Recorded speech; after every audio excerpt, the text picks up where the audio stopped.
Hello ನಮಸ್ಕಾರ welcome to ರಸಮಯ ಭೋಜನ YouTube channel. ನಾನಿವತ್ತು ತುಂಬಾನೇ ಹೆಲ್ದಿ ಆ್ಯಂಡ್ ಟೇಸ್ಟಿ ಆಗಿರುವಂತಹ ಮೇಥಿ ಮಟರ್ ಮಸಾಲ ರೆಸಿಪಿನ ತೋರಿಸ್ತಿದ್ದೀನಿ. ಇದು ಚಪಾತಿ ಅಥವಾ ರೋಟೀಸ್ಗೆ ತುಂಬಾನೇ ಒಳ್ಳೆ ಕಾಂಬಿನೇಷನ್. ಗೀ ರೈಸ್ ಹಾಗೂ ಜೀರಾ ರೈಸ್ ಜೊತೆ ಕೂಡ ತಿನ್ಬೋದು, ತುಂಬಾನೇ ಚೆನ್ನಾಗಿರುತ್ತೆ. ಇದನ್ನ ಮಾಡ್ಕೊಳ್ಳೋದು ಕೂಡ ತುಂಬಾನೇ ಸುಲಭ, ಜಾಸ್ತಿ ಟೈಮ್ ಏನೂ ಹಿಡಿಯೋದಿಲ್ಲ. ಇದು ಮಾಡೋ ವಿಧಾನ ನೋಡೋಣ ಬನ್ನಿ. ಫಸ್ಟ್ ಒಂದು ಕುಕ್ಕರ್ಗೆ ನೆನೆಸಿರುವಂತಹ 1 ಕಪ್ ಆಗುವಷ್ಟು ಬಟಾಣಿನ ಹಾಕೊಂಡು ಅದಕ್ಕೆ ಉಪ್ಪು ಹಾಗೂ ನೀರಿನ ಜೊತೆಗೆ 3-4 ವಿಷಲ್ ಕೂಗಿಸ್ಕೊಳ್ಳಿ. ಹಸಿ ಬಟಾಣಿ ಇದ್ರೆ ಈ ಸ್ಟೆಪ್ನ ಸ್ಕಿಪ್ ಮಾಡ್ಬೋದು. ನಂತರ ಮಿಕ್ಸಿ ಜಾರ್ಗೆ 2 ಟೊಮೆಟೊನ ಹಾಕೊತಾ ಇದ್ದೀನಿ. ಅದ್ರ ಜೊತೆ ಶುಂಠಿ, ಬೆಳ್ಳುಳ್ಳಿ, ಸ್ವಲ್ಪ ಗೋಡಂಬಿನ ಕೂಡ ಹಾಕೊಂಡು ನೀಟಾಗಿ ಇದನ್ನ ಗ್ರೈಂಡ್ ಮಾಡ್ಕೊಳ್ಳಿ. ಈ ರೀತಿ ಮಸಾಲೆನ ರೆಡಿ ಆದ್ಮೇಲೆ ಸೈಡ್ಗೆ ತೆಗೆದುಕೊಳ್ಳಿ. ನಂತರ ಬಾಣಲಿಗೆ ಎಣ್ಣೆ, ಪಲಾವ್ ಎಲೆ, ಚಕ್ಕೆ, ಲವಂಗ ಹಾಗೂ ಏಲಕ್ಕಿ ಜೊತೆಗೆ ಸಣ್ಣಗೆ ಕಟ್ ಮಾಡಿರೋ ಈರುಳ್ಳಿನ ಹಾಕೊಂಡು ಚೆನ್ನಾಗಿ ಫ್ರೈ ಮಾಡ್ಕೊತಿದ್ದೀನಿ.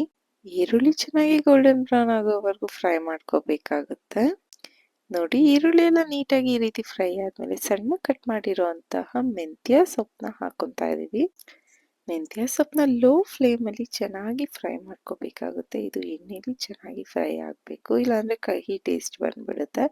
ಈ ರೀತಿ ಸೊಪ್ಪು ಅರ್ಧದಷ್ಟು ಆಗೋವರೆಗೂ ಇದನ್ನು ಚೆನ್ನಾಗಿ ಫ್ರೈ ಮಾಡಿಕೊಂಡು ನಂತರ ರುಬ್ಬಿರುವಂತಹ ಮಸಾಲೆನ ಹಾಕಿ ನೀಟಾಗಿ ಮಿಕ್ಸ್ ಮಾಡ್ಕೊಳ್ಳಿ. ಮಸಾಲೆ ಹಸಿ ವಾಸನೆ ಹೋಗೋವರೆಗೂ ಚೆನ್ನಾಗಿ ಕುದಿಸ್ಕೋಬೇಕಾಗುತ್ತೆ. ಈ ರೀತಿ ಕೈ ಬಿಡ್ದಿರ ಚೆನ್ನಾಗಿ ತಿರ್ಗಿಸ್ಕೊಂತಾ ಇರಿ. ಮೆಂತ್ಯ ಸೊಪ್ಪಂತೂ ಆರೋಗ್ಯಕ್ಕೆ ತುಂಬಾನೇ ಒಳ್ಳೆಯದು. ದೇಹಕ್ಕೆ ತುಂಬಾನೇ ತಂಪು ಹಾಗೂ ತುಂಬಾನೇ ಹೆಲ್ತ್ ಬೆನಿಫಿಟ್ಸ್ ಇದೆ. ನೋಡಿ, ಕುದಿಸ್ಕೊಳ್ತಾ ಕನ್ಸಿಸ್ಟೆನ್ಸಿ ಈ ರೀತಿ ಬರುತ್ತೆ. ಮಸಾಲೆ ಚೆನ್ನಾಗಿ ಕುಕ್ ಆದ್ಮೇಲೆ ಇದಕ್ಕೆ ಬೇಯಿಸಿರುವಂತಹ ಬಟಾಣಿನ ಹಾಕೊಂತಾ ಇದ್ದೀವಿ. ನೀವು ಹಸಿ ಬಟಾಣಿನ ಯೂಸ್ ಮಾಡ್ತೀರಾ ಅಂದ್ರೆ ಮಸಾಲೆ ಹಾಕೋದಕ್ಕಿಂತ ಮುಂಚೆ ಮೆಂತ್ಯ ಸೊಪ್ಪು ಜೊತೆನೆ ಚೆನ್ನಾಗಿ ಫ್ರೈ ಮಾಡ್ಕೊಳ್ಳಿ. ನಾನಿಲ್ಲಿ ಒಣಗಿದ ಬಟಾಣಿನ ನೆನೆಸಿ ಬೇಯಿಸಿ ಹಾಕ್ತಿರೋದ್ರಿಂದ ಲಾಸ್ಟಲ್ಲಿ ಆ್ಯಡ್ ಮಾಡ್ಕೊತಿದ್ದೀನಿ.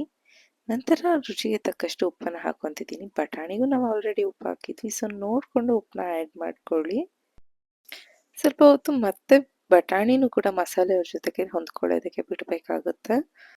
ಈ ರೀತಿ ಮಸಾಲೆ ಎಲ್ಲ ಚೆನ್ನಾಗಿ ಬಟಾಣಿ ಜೊತೆ ಹೊಂದ್ಕೊಂಡಿದೆ ಅಂದಾಗ ಸ್ವಲ್ಪ ಅರಿಶಿನ ಪುಡಿ, ಅಚ್ಕಾರದ ಪುಡಿ, ಧನಿಯಾ ಪುಡಿ, ಜೀರಾ ಪೌಡರ್ ಎಲ್ಲಾನು ಹಾಕೊಂಡು ನೀಟಾಗಿ ಇದನ್ನು ಮತ್ತೆ ಮಿಕ್ಸ್ ಮಾಡ್ಕೊಳ್ಳಿ. ಕನ್ಸಿಸ್ಟೆನ್ಸಿಗೆ ತಕ್ಕಾಗೆ ನೀರನ್ನು ಕೂಡ ಹಾಕೊಂಡು ಅಡ್ಜಸ್ಟ್ ಮಾಡ್ಕೋಬಹುದು. ನಿಮಗೆ ಗ್ರೇವಿ ಸ್ವಲ್ಪ ತೆಳ್ಳಗೆ ಬೇಕಿದ್ರೆ ನೀರು ಸ್ವಲ್ಪ ಜಾಸ್ತಿ ಹಾಕೋಬಹುದು, ಅಥವಾ ಗಟ್ಟಿಗೆ ಬೇಕಿದ್ರೆ ಹಾಗೆ ಬಿಡ್ಬೋದು.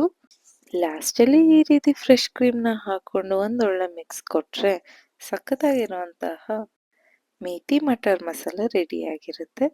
ತುಂಬಾನೇ ರುಚಿಯಾಗಿರುತ್ತೆ ಹಾಗೂ ಚಪಾತಿಗೆ ತುಂಬಾನೇ ಒಳ್ಳೆ ಕಾಂಬಿನೇಷನ್ ಅಂತ ಹೇಳ್ಬೋದು.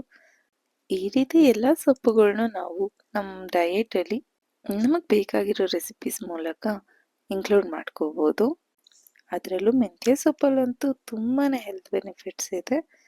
ನೀವು ಕೂಡ ಈ ವಿಡಿಯೋನ ಸೇವ್ ಮಾಡ್ಕೊಂಡು ರೆಸಿಪಿನ ಟ್ರೈ ಮಾಡಿ. ಫಸ್ಟ್ ಟೈಮ್ ನನ್ನ ಚಾನೆಲ್ ನೋಡ್ತಿದ್ರೆ ಸಬ್ಸ್ಕ್ರೈಬ್ ಮಾಡ್ಕೊಳ್ಳೋದಂತೂ ಮರಿಬೇಡಿ. ಧನ್ಯವಾದಗಳು.